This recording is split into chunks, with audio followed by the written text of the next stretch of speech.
মোৰ অভিজ্ঞতাৰ ফালৰ পৰা ব্যৱসায়ৰ লগত জড়িত এটা প্ৰয়োজনীয় কথা কওঁ। যদি আপুনি ব্যৱসায় এটা নতুনকৈ কৰিম বুলি ভাবিছে, তেনেহ'লে আপোনালোকে আগতে এটা সৰু কাম কৰক।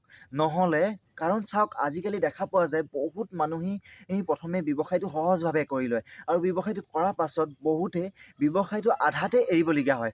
কাৰণ কি জানেনে আপোনালোকে? জানে যে ধৈৰ্য্যৰ অভাৱৰ ফলত।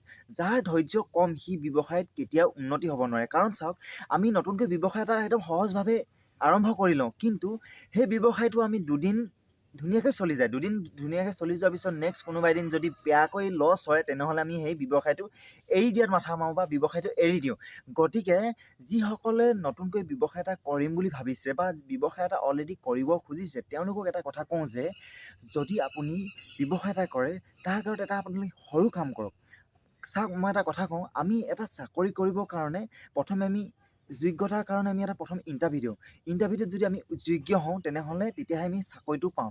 ঠিক তেনেকৈ আমি ব্যৱসায় এটা কৰিবলৈ ব্যৱসায়টো কৰাৰ আগত সেই ব্যৱসায়টোৰ কাৰণে আমি যোগ্য হয়নে নহয় নিজক পৰীক্ষা কৰি চোৱাটো দৰকাৰ।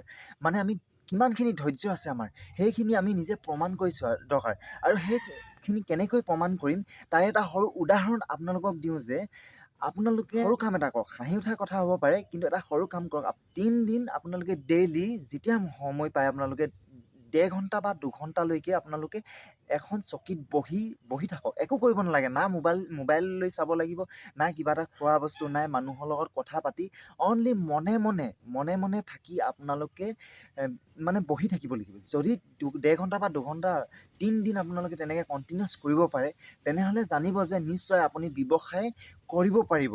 ব্যৱসায়ৰ কাৰণে আপুনি উপযুক্ত। ব্যৱসায়ৰ কাৰণে আপোনাৰ ধৈৰ্য্য আছে।